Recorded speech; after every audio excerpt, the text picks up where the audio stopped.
cierto ordenamiento de un montón de medidas que se han ido anunciando en los últimos días. Repasábamos, comenzaron con la doble indemnización el viernes a la noche que se conoció, siguió con retenciones. Bueno, ahora hay anuncios tributarios, parece, en danza, ¿sí? Nuevos incrementos en impuestos, nuevas tasas, bueno, congelamiento de tarifas por 6 meses. Dólar turista, aumento en jubilaciones y AUH. Bueno, ¿cómo se articula todo esto y si todo esto tiene un mismo norte? Claro. Bueno, vamos a intentar explorar esa situación. Está Fernando Marengo, que es economista de Arriazu, ya en comunicación con nosotros. Fernando, ¿cómo va? Buen día. ¿Qué tal? Buen día, ¿cómo están? Bien, muchísimas gracias por atendernos. Bueno, ¿ves cierta articulación entre todas estas cosas que se han ido anunciando prácticamente desde el viernes hasta ayer a última hora? Definitivamente esa es la pregunta del millón, y es la que veremos si está todo articulado o no.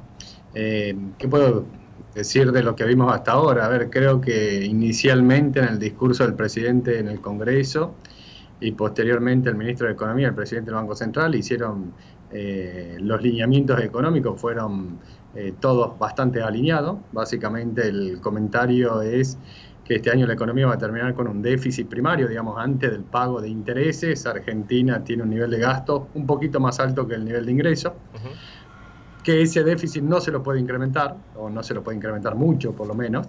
¿Por qué? Porque no tenemos financiamiento, no hay forma de colocar deuda, no tenemos ahorro, no hay reservas suficientes para eso. Y el ministro dijo una definición muy importante que es, tampoco lo podemos monetizar, porque cuando emitimos pesos para financiar el déficit generamos desequilibrio. Ahora, al mismo tiempo, se habla de un programa solidario, y dentro de este solidario de atender a los más pobres, con lo cual, la única forma de lograr eso sin incrementar el desequilibrio fiscal es mayor presión tributaria. Entonces, todas las medidas que ustedes enunciaban inicialmente, a lo que van apuntando es a conseguir recursos. ¿Para qué? Para hacer un programa redistributivo, para repartirle a la gente que, digamos, que presenta las mayores necesidades. Y como no podés incrementar el déficit porque no tenés forma de financiarlo, la única forma es generando más presión tributaria, ¿no? Creo que un programa más de desarrollo, un programa redistributivo, donde empezaremos a ver los impactos, ¿no?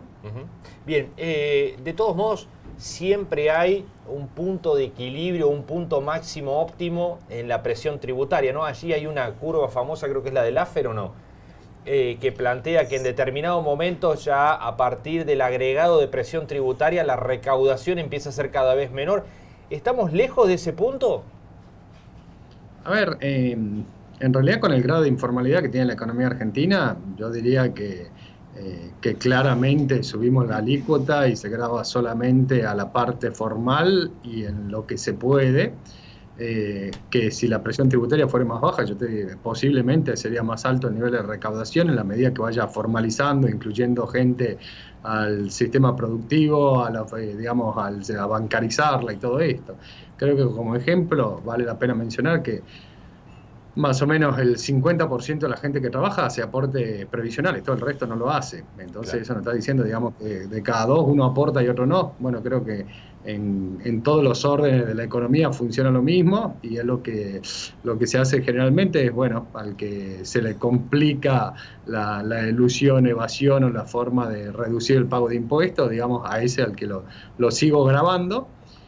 Y cada vez que lo grabo, lo que le voy haciendo es deteriorando más la tasa de rentabilidad, y cuando le deterioro la tasa de rentabilidad, en definitiva lo que ocurre es le voy afectando sus decisiones de inversión. Por eso yo creo que este esquema redistributivo puede generar crecimiento de corto plazo basado en el consumo, pero que si uno se pregunta si este es un proceso sustentable de desarrollo, afectando las decisiones de inversión, creo que va a ser muy difícil que sea sustentable, ¿no? ¿En esa línea analizás también lo de retenciones?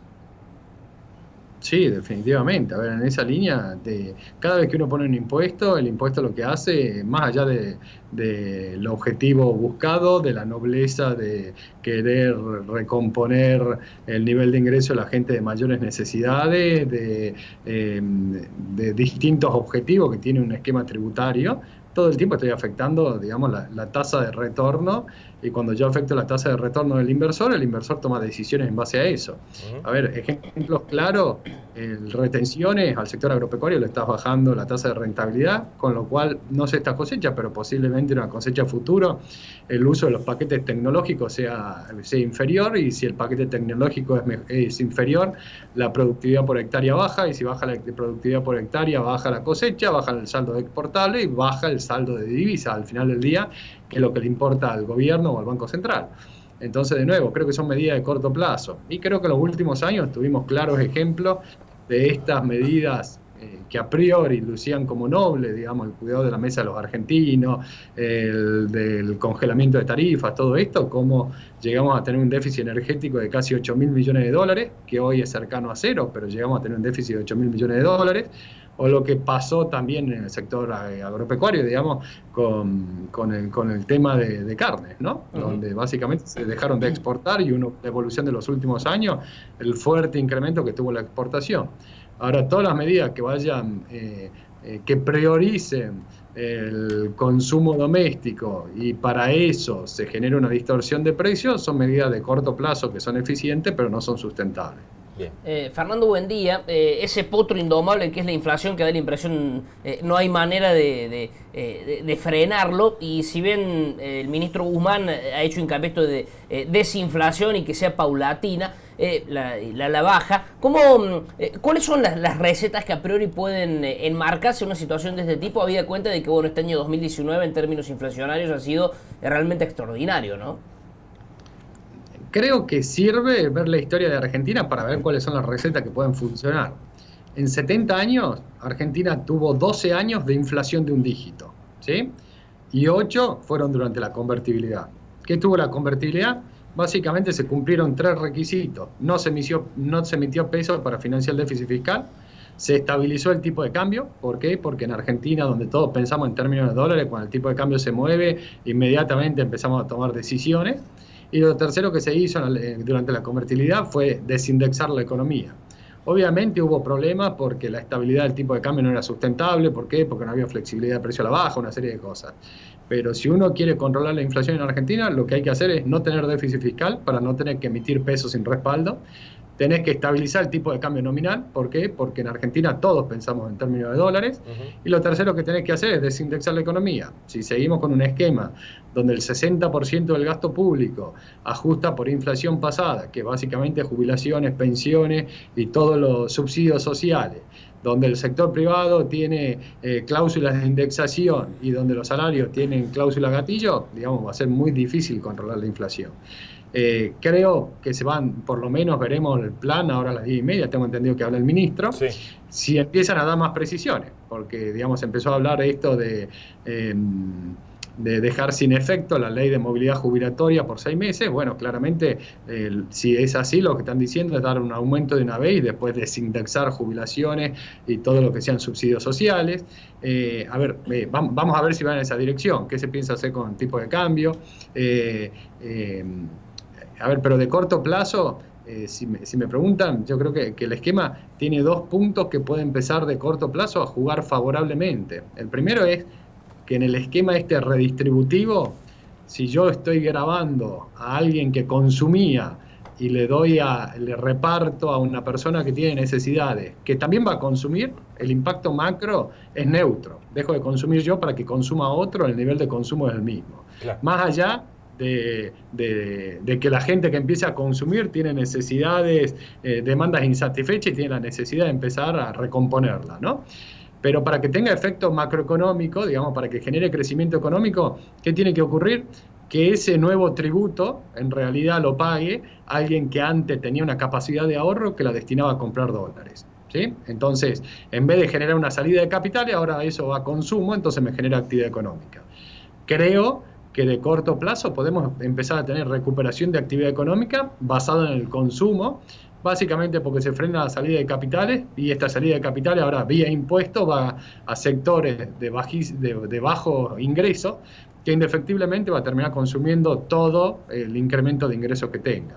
Entonces podemos ver un crecimiento de actividad económica. Y respecto de inflación, un problema de diagnóstico que tuvo el gobierno anterior y que el ministro Guzmán lo dijo claramente, ahí yo estoy completamente de acuerdo, es que la inflación no es un fenómeno solamente monetario. De mediano plazo, la inflación la va a determinar cuántos pesos emito y cuántos pesos me demanda la economía. Ahora, de corto plazo, hay un montón de otros factores que me afectan la inflación. ¿Cuáles son? ¿Qué pasa con el tipo de cambio? ¿Qué pasa con políticas arancelarias y de retenciones? ¿Qué pasa con las tarifas? ¿Qué pasa con los salarios? ¿Qué pasa con los servicios públicos? Entonces, si digamos, hoy empiezan a anunciar que desindexo jubilaciones y planes sociales, doy un primer incremento y lo desindexo, busco un acuerdo con el sector privado para hacer algo similar, donde doy un aumento de salario y después dejo de ajustar salario, suspendo las cláusulas gatillo, anuncio que no voy a ajustar tarifas, estabilizo el tipo de cambio, seguramente la tasa de inflación va a tender a reducirse. Sobre todo si la comparamos contra el segundo semestre de este año, donde estuvo a un ritmo arriba del 60% cómodo anualizado la tasa de inflación. Claro. Entonces, de corto plazo, creo que podemos ver recuperación económica vía consumo y desaceleración de la tasa de inflación. Claro. La pregunta es si eso es sustentable. Claro. Fernanda te saluda, buen día. Te quería preguntar, bueno, con toda esta batería de normas que dieron rápidamente, ¿pensás que tal vez la herencia que recibe el gobierno de Alberto Fernández es peor de lo que sabemos o peor de la que recibió Macri del gobierno kirchnerista? Porque es como que abruma tanta cantidad y uno por ahí parece que la situación era aún peor. A ver, el gobierno de Macri dejó debilidades y fortalezas al nuevo gobierno. Sí. ¿Cuáles son debilidades? Claramente la economía está en una recesión profunda a partir de septiembre del año pasado, pero también hay que ser claro que la economía está estancada del 2011, que no crece Argentina. Ahora está en una recesión profunda, pero tuviste varias del 2011 en adelante. Todos los años pares tuviste recesión y los impares tuviste crecimiento. ¿Por qué? Porque en los años impares tenés elecciones y en los años pares tenés que hacer el ajuste del desequilibrio de la elección. Ahora, lo que está ocurriendo son 2 años seguidos de recesión que no había pasado del 2011. ¿Qué otra situación te deja de debilidad? Te deja claramente con un problema de financiamiento que te obliga a hacer una reestructuración de deuda rápida y amigable. Rápida, ¿por qué? Porque los vencimientos que tenés en marzo, abril, mayo son imposibles de pagar. Entonces, para no entrar en un default, tenés que renegociarlo antes de marzo del año próximo. ¿Y por qué amigable?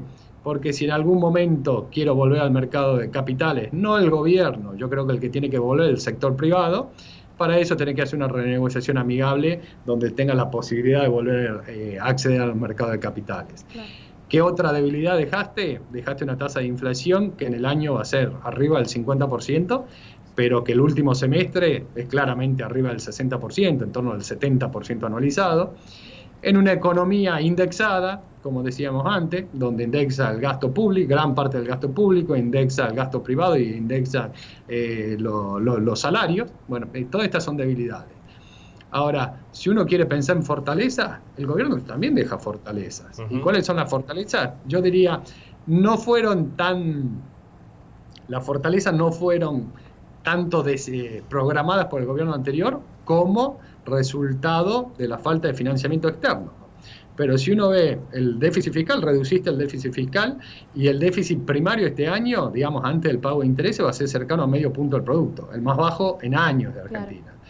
Lo segundo que tenés, reduciste el déficit externo. Y no solo reduciste el déficit externo, sino que cuando uno ve la liquidación de divisas respecto a la demanda de divisas por el funcionamiento de la economía, dejando de lado lo que es especulativo o precautorio, hace 12 meses que tiene superávit cambiario. Dejaste un tipo de cambio recontra competitivo. Te diría, yo no hablo tanto de tipo de cambio real, porque en definitiva cada vez que vos devaluás, lo que buscás es bajar los salarios en dólares, y esa es la competitividad que gana la economía. Bueno, los costos laborales en dólares son los más bajos en 10 años de Argentina. Hiciste un ajuste de tarifa, que que fue gran parte de la queja contra el gobierno anterior, pero que hoy te da oxígeno. ¿Para qué? Para no tener que hacer nuevos ajustes de tarifa. Entonces creo que te dejaron varias situaciones. De nuevo, no voy a decir que fue una estrategia del gobierno anterior, sino que claramente estuvo más impulsado todos estos ajustes por falta de financiamiento externo, que te permiten empezar con un programa sin urgencias apremiantes. Ahora, ¿qué es lo que sí tiene este gobierno que no tenía el gobierno anterior? Tiene la imposibilidad de acceder al mercado de capitales. Claro. El gobierno anterior, ¿qué hizo? Los primeros 2 años, el gradualismo, en realidad, si le sacamos el impuesto que se puso al sinceramiento fiscal, al blanqueo, el gobierno recibió un déficit fiscal grande y el primer año lo incrementó el déficit fiscal. Claro, claro. Ahora, ¿por qué podía hacer eso? Porque tenía acceso al mercado de capitales. Claro. Este gobierno no tiene acceso al mercado de capitales, entonces si quiere expandir el gasto, la única forma de expandir el gasto es gravando otro sector de la economía doméstica vía impuestos. Bien. Fernando, te agradecemos muchísimo, como siempre, extremadamente claro y muy amable, como de costumbre. No, por favor, un placer, a disposición de ustedes. Bueno, muchas gracias, muy amable, adiós. Vale.